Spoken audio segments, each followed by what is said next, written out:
boqonnaa 8 kutaa lammaffaa jalqabne. Kutaa lammaffaa oduun jalqabin tokkoffaa irraa yaadataa ilaalleetiin jenna jechuudha.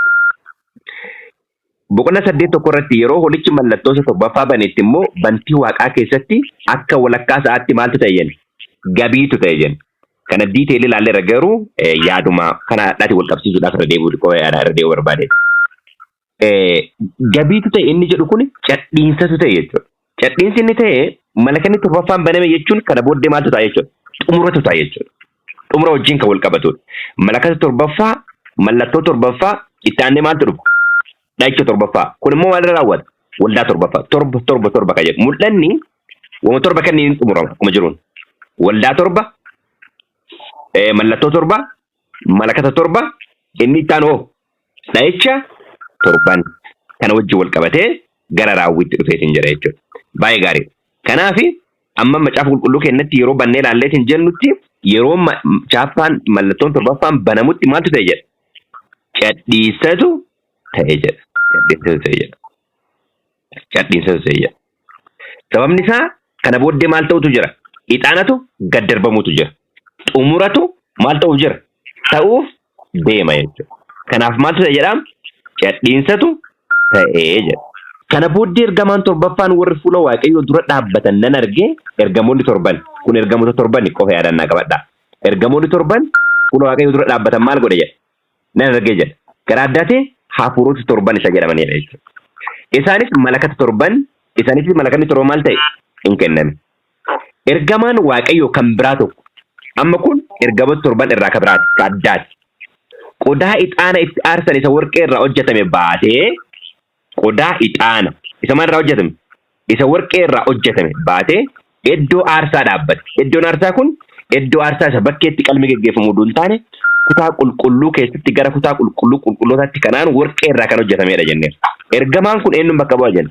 Kiristoosiin bakka bu'a jenna. Iddoo aarsaa warqee irraa hojjetame isa teessicha fuuldura sana irratti kadhata warra waaqayyoof qulqullaa'anii hundumaa wajjin akka inni dhiyeessuuf ixaanni baay'een ergamichatti maal ta'e jedha? Kenname jedha. Ixaana kana yeroo boqonnaa 5 lakkoofsa 8 irra harka qaba eenyuun turan? Manguddoota 20 arfanii fi uumama lubbuu qaban arfantu ixaana kana of harka qaba ture. Fakkeenyaaf mul'ata boqonnaa 5 lakkoofsa 8 irratti yoo isin dubbise 5:8 irratti maal jedha?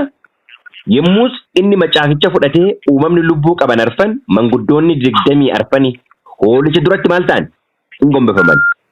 Adda addaan kiraaraaf qodaa ixaana itti aarsan isa warqee irraa hojjetamu of harkaa qabu turan. Ixaanni qodicha keessa buutes inni kadhata warra waaqayyoof maal ta'anidha? Qulqullaa'anidha. Amma kadhata kana fuudhanii eenyu kennan jechuudha? Kiristoosiin kennanii jechuudha. Kanaaf kadhata keenya keessatti gahee kan qabu ergamoonni gahee qabu kunoo Kiristoos Yesuus kallattiidhaan dhimma keenya abbaatti kan nu dhiyeessu eenyuuni? Kiristoos jechuudha. Kadhata keenya yeroo dubbanneet hin jennu kadhata keenya fuudhanii maslaalii irra ol koraa ka gaddeeban eenyu faadha? Ergamoota. Maslaaliin eenyuun ture? Kiristoos Yesuusin ture jechuudha. Yoo Kiristoos keessa keenya jiraate kadhata keenya illee haa ta'uti deebii kadhata keenya nuuf deebisuudhaaf waaqayyo eenyuun fayyadama jechuudha? Ergamoota fayyadameetiin jedha jechuudha. Ergamoota fayyadameetiin jedha jechuudha.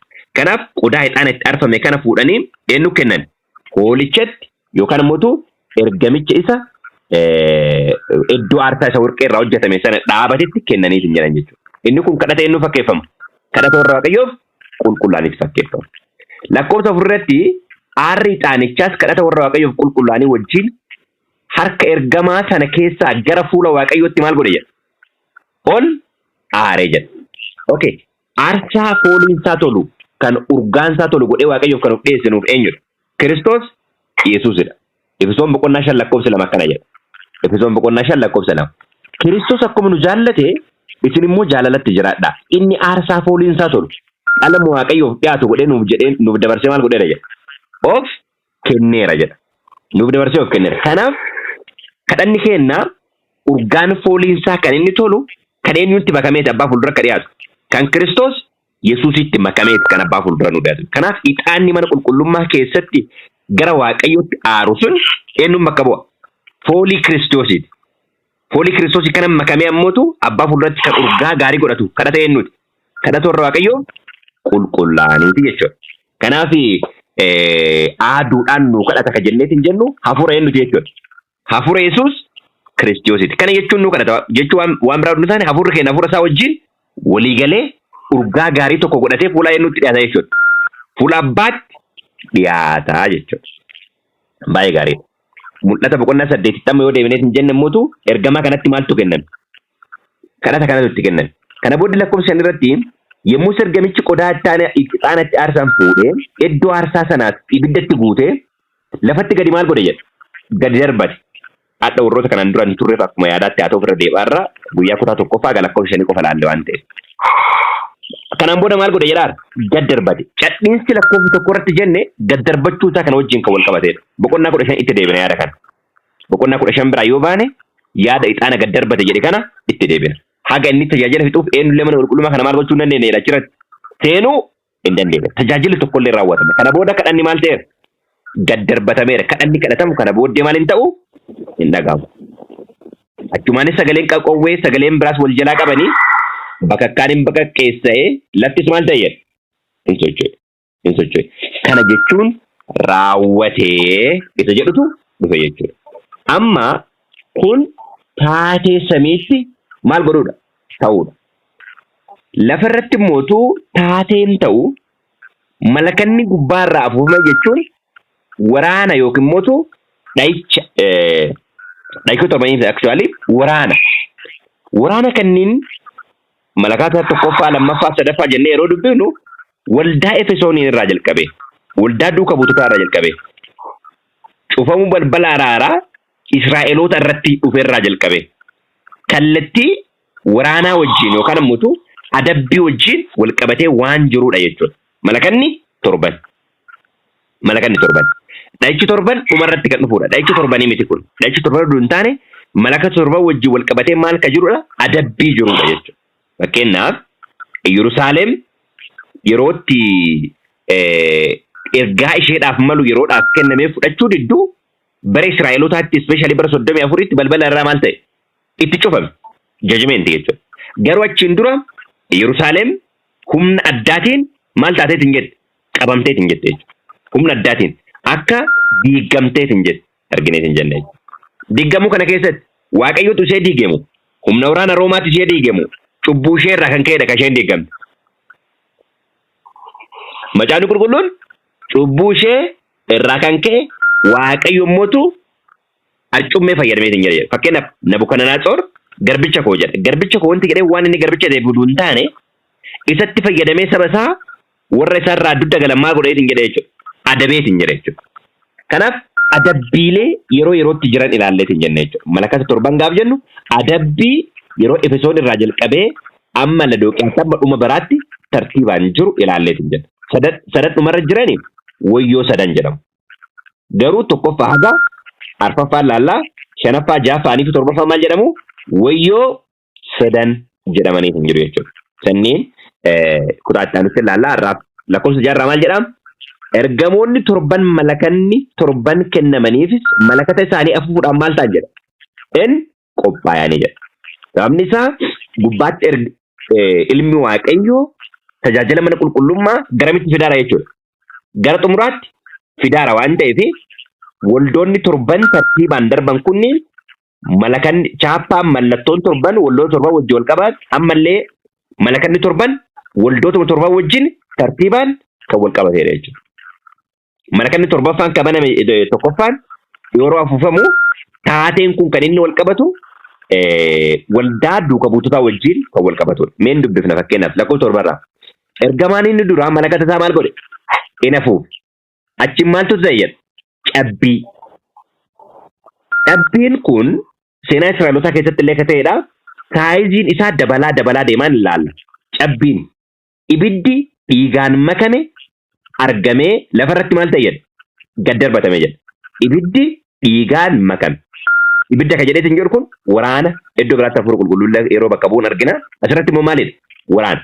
Seenaa Israa'el keessatti yeroo Yerusaalem diigamtu dhiinni akka lafa lola'eetiin jira.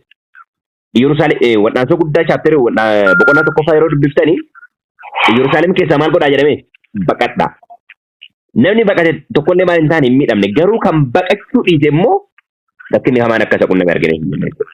Ibiddi dhiigaan makame argamee lafarratti gad darbatame. Laftis harka sadi keessaa harki tokko maal ta'e hin gubate. Mukkeetiin harka sadi keessaa harki tokko maal ta'e hin gubatan. Margi lalisaanis hundinuu maal ta'e hin gubate. As keessa akka fayyadame baay'een isaa maalidha jechuudha? Simboolidha jechuudha. Fakkeenyaaf muka yeroo fayyadamu dhala namaatti yeroo fayyadamu. Marga yeroo jedhu manni Israa'el hundinuu akka maalitti jedha? Akka margaati jedha. Kanaaf fakkeenya asirra akka fayyadaman kunni hundinuu fakkeenyaan akka ta'eetiin jedha. Karaa biraatiin immoo waraanni yeroo san keessatti akkuma isin hin jenne akkuma dura jedhaa turre waldaa torban mallattoo torban achiin immoo malakata torban malakanni torban kunni hundinuu historically torba ka jennu kunniin waldaa Efesoon irraa jalqabee gara Laodiqeyaatti aga bara dhumaatti tartiibaan ka deemeetiin jedhudha jechuu barbaadeeti. Kana diiteelii akkuma isin hin jedhe diiteelii keessa gad deemuun barbaanne maaliif kutaan tokkochi kun qofti seenaa isaa wajjin kallattiidha yoo wal qabsiifnee laalleetiin jenne maaltu akka ta'e eessatti akka dhiinni kun dhangala eenyutu kana godhe yoo jenne pireedii tokkoof lama ol waan deemu akkuma yaadaatti qabannee akka jennuuf ka barbaadeeti jedhe. Waliigalatti maalidha? Waraana adabbii wajjin kan wal qabateera jechuu barbaadeeti. Yeroo waldaa jalqabaati. Fakkeenyaaf ba'uu boqonnaa 9 lakkoofsa 23 amma 25 yeroo dubbise Museen ulee isaa gara Waaqaatti ol qabe. Waaqayyo sagalee qaqqawwee dhageessisee cabbii maal godhe jedhe fide jedhe cabbii. Bakka kaanis lafatti maal godhe imboe. Waaqayyo biyya Gibxiitti maal godhe jedhe cabbii roobse jedha. Maalidha kuni adabbii mul'iseetiin jedha jechuudha. Cabbiin imboe cabbicha baay'ee ulfaataa sana keessaa balaqqeessa bakakkaatti ture. Warri Gibxii saba ta'anii erga beekamanii jalqabee akkas guutummaa biyya sanaa keessattis ta'ee hin beeku jedha. Cabbichi guutummaa biyya Gibxii keessatti nama horii bineensa warra alatti hafan hundumaa hin rukutee biqiltuu hundumaas rukutee mukkeetii bakkees maal godhe jedha hin caccabse jedha. Hisqeel boqonnaa 38:22 irraa ani dha'ichaa fi dhiiga dhangalaasuudhaan isinitti maal godha nan farada. An bokkaa yandoo cabbii ibiddaa fi dhagaa boba'us maal godha irroobu. Isaan irratti loltuu isaan irratti saba baay'ee warra isaan wajjin jira irratti maal godha jedha nan roobsa jedha. Kun maalidha? Ibidda kallattiidhaan kan roobe odoo hin taane ibiddi kan roobe bara Sodomii fi Gamoraa qofaadha kan lubeen ulfinni waaqa kan mul'ate adabbiidha jechuudha kan inni mul'iseetiin jedhu.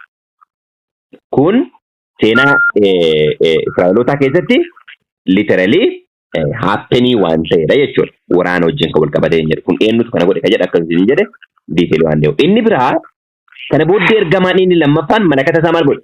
Hin hafuuf. Wanti akka tulluu guddaa ibidda gubatu tokkos galaana keessatti maal ta'e hin darbatan.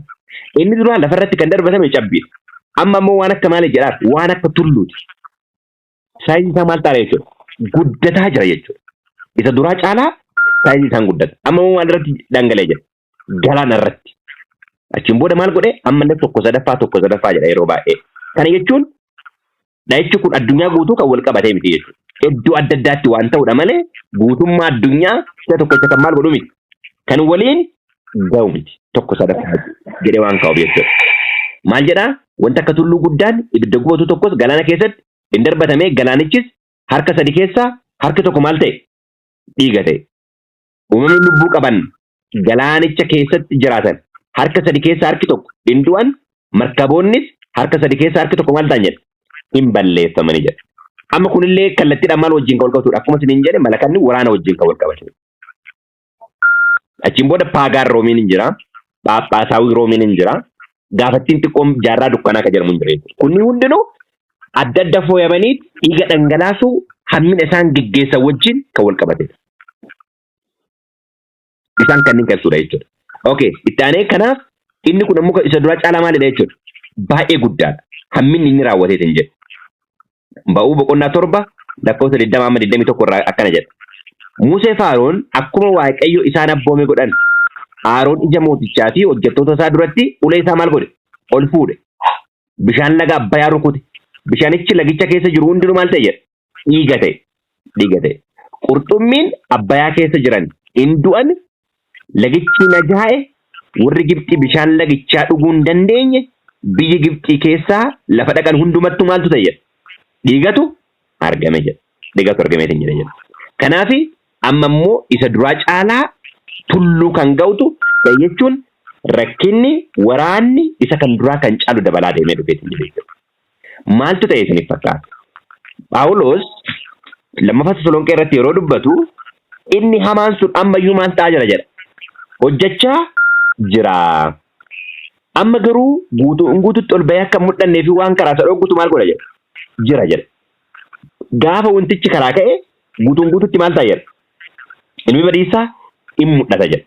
Mul'achuun isaa kun maal adeemtu? Mul'achuun isaa kun tokkummaan amantiif mootummaa jidduu jiru guutuutti iddoo deebi'ee ijaaramu jechuudha. Daangaan amantiif mootummaa jidduu jiru maal ta'u jechuudha? Cabu. Daangaan amantiif mootummaa jidduu jiru gaafa cabe ijoollee waaqayyootiif miliquun hin jiru jechuudha. Sababni isaa amantiin humna mootummaa fayyadama. Hin yaadatu ta'e bara Kiristoosii nu ajjeesuun nuuf hin ta'uuti ati ofii kan keetii ajjeesi jedhanii gara mootichaatti fidan. Sila walii galtee iyyuu hin qaban. Kiristoos ajjeesuu irra garuu maal ta'an? Walii galan. Haadhallee dhugaa ajjeesuu irratti amantiin mootummaa maal ta'a? Walii gala. Warri nu dhugaa qabna jedhanii amantii to'atan sunniin gaafa ati dhugaa dubbattee faallaa isaanii deemtu humna mootummaa maal godhu? Fayyadamu. Kanaafadha mootummaanii fi amantii walitti siqaa deemaa. Kana jechuun sirna phaaphaasummaatu maal ta'a jechuudha? Ijaaramaa jechuudha. Waldaa kennas haa ta'u. Waldaan addunyaa hundee tokko ta'ee mootummaa wajjin waliigaltee maal godheera? Karramaara yoo mootummaan kadhadhaa jedheen kadhatan yoo mootummaan cadhisaa jedheen cadhisan. Kana jechuun waliigaltee ijaaraaru jechuudha. Amma gara dhahichaa kanatti adeeminu. Bara duukaa buutootaati jalqabeessuu tasuutaan maal ta'a deeme jechuudha. Jabaataa deeme. Sababni inni jabaataa deemee fi mootummaan amantii wajjin maal ta'a deeme jechuudha. Waliigalaa dhufe. Bara jaarraa dukkanaa jedhamutti guutumaan guututti amantiin mootummaa maal ta'e? Waliigala. Amantiin innumaayyuu mootummaa maal ta'e jechuudha. Gubbaa ba'ee to'achuu jalqabeetiin jedhe jechuudha. Kanadha tartiibaan kalaalleetiin jennu jechuudha. Lakkoofsa 10 irratti immoo ergamaan inni sadaffaan immoo malakata isaa maal godhe? Ina fuudhe. Urjiin guddaan akka guca boba'uu tokkos waa'ee keessa maal ta'e? Lafa dha'e. Maal jenne si qaba? Cabbii jenne. Akka cabbii jenne. Itti deebinee lammaffaa irratti akka tulluu jenne. Sadaffaa immoo akka urjii jenne. Amma saayizii isaa maal ta'a deemaa jechuudha? Guddataa deemaa jechuudha. Urjii guddaan akka guca boba'uu tokkos waa'ee keessa lafatti gad dha'e. Inni immoo lagoota, burqituuwwan, bishaan harka sadii keessaa harka tokko maal godhe? Rukute. Maqaan urjii sanaas hadheessaa jedhama. Bishaanonni harka sadii keessaa harki tokko maal ta'an? Hadhaa'utti hin geeddaraman. Sababii bishaan hadhaa ta'ee fi namoonni baay'een bishaanichaan maal ta'an jedha? Hin du'anii jedha. Yeroo waldaan haallu dooktoriinaalii akkamitti akka bifa fi jijjiiramaa dhufe ilaalleetu. Yeroo malakata laallu malakata jedha mallattoo laallu inni dura bifa waldaatiin ilaalaa turre bifa fardaatti fakkeeffame bifti isaa guutuu jijjiiramaa wantoonni kallattii akka gadhiisaa dhufan ilaalleetiin jenne. Amma immoo akkuma isa wajji wal qabateetiin jedhe bifa dhahichaatiin kan wal fakkaatu bifa adabbiitiin bifa waraanaatiin kan wal fakkaatu argineetiin jenne. Isaayyaas boqonnaa 14:11 irraa akkana jedhu. Ati yaa ilma ganamaa isa akka bakkalcha bariifsitu attamitti bantii waaqaa irraa gad darbatamtee? Ati inni saba gadi qabaa turte. Amma immoo attamitti lafatti maal taate jedha? Lafatti gadi darbatamte jedha. Urjii inni jedhu kuni maalidha jechuudha? Ergamaa wajjin kan wal fakkaate. Urjoota jedhamee urjoota torban ergamoota akka jedha ilaalle. Amma kuni isa jalqaba edeniin keessaa gara lafaatti gad darbatame. Isa edeniin keessaa gammaal ta'e miti. Gad darbatame sana. Fannoo irratti illee Kiristoosiin mo'achuudhaan isa ta'e ergaa dogongoraa waldaa keessa seenee kompiliitilii dhugaa kan maal godhudha jechuudha. Kan hadheessuudha jechuudha. Boqonnaa 9 keessatti ni ilaalla. Waa'ee urjii kanaa wajjin wal qabate boqonnaa 9 keessatti deebi'a waan ta'e. Isa kanadha jechuudha. Ergamaa barumsa maaliiti? Barumsa dogongoraa, barumsa dukkaneessu, barumsa dhugaa maal godhu? Hadheessu isa ta'edha jechuudha. Waraana adabbii wajjin kan wal qabatee jira. Ermiyaas boqonnaa 9 irraa akkana jedha. Kanaaf Waaqayyo gooftaan maccaa Waaqayyo inni kan Israa'el saba kana nyaata hadhaa nan nyaachisaa bishaan hadhaan keessa jiru maal godha jedha? Nan obaasaa jedha. Nyaata hadhaa bishaan hadhaan keessa jiru nan obaasa. Sababni isaa isa qulqulluu ta'e dhuguudhaaf qajeelfama waaqaa hordofanii isa duukaa deemuun waan dhabameef Kanaaf waaqayyo mootu hammina maaltu godhe hin eeyyama gaafa jennu waaqayyotu kana godhu hin taane filannoo isaanii maal godha jechuudha. Hin eegaa jechuudha. Filannoo isaanii eega jechuudha. Fakkeenyaaf gaafa Israa'eloonni nu raajiin buluun nuuf hin ta'u akkuma ormaa akkuma rollaa kennaa mootii maal godhe jedhanii mootii nuuf filii jedhanii Saamu'eel. Kana booda Saamu'eel gaafa aaru waaqayyo immoo maal godhe jedheen dhiisi isaan si irratti dhuuntaan eenyu irra kaan jedheen anarratti kaan jedheen. Yeroo san Saa'oliin waaqayyo akka dibamu godheera. Garuu fedha waaqayyo ture hin turre. Garuu jalqaba waaqayyo akka dibamu maal godheera jechuudha. Filannoo isaanii maal godhe eegeetiin jedhe. Kanaaf hammina rakkina yeroo hundumaa ta'u maal godheetiin jedhaa hin eeyyama. Akkuma dura isin hin jedhe cubbuu isaanii irraa kaka'e badiin gara isaaniitti maal ta'eetiin jedhe Israa'eloota dhufeetiin jedhe jechuudha. Ammallee namoonni gaafa rakkinaaf karaa banaa dhufan gaaf kallattiin filannoon isaanii kallattii waaqaatiin faallaa ta'e bu'aa filannoo isaanii argachuun isaanii waan hin hafne jechuudha. Kanaaf malakanni torban waraana yookaan ammoo waraana wajjin kan wal qabatanidha jechuudha. Waraana wajjin kan wal qabatanidha. Lammarraa ergamaan inni arfaffaan malakata taafu biiftuun harka sadi keessa harki tokko jiinsa harka sadi keessa harki tokko urjoonnis harka sadi keessa harki tokko ifni isaanii harka sadi keessa harki tokko dukkaneeffamutti in dhaamanii jedha. Amma jalqaba maal jenne cabbii jenne tulluu jenne urjii jenne amma maaltu dhufe jechuudha aduu. Yeroo waa'ee mallattoo torbanii banamuu isaanii yeroo laallu dhumarratti gara arfaffaatti kan dhufnee laalle maaltu irra jira jedha du'atu irra jira jedha du'a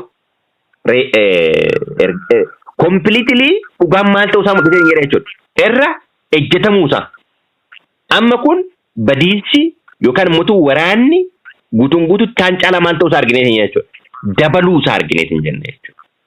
Inni dabalamu kun ammoo guutumaan guutuutti urjii aduu irratti akkasumas immoo madda ifaa akka ta'e irratti dhiibbaa guddaa uumuuf akka dhufeetiin jedhe. Kana keessaa akka dukkaneeffameetiin jedhe ilaalleetiin jenne jechuudha.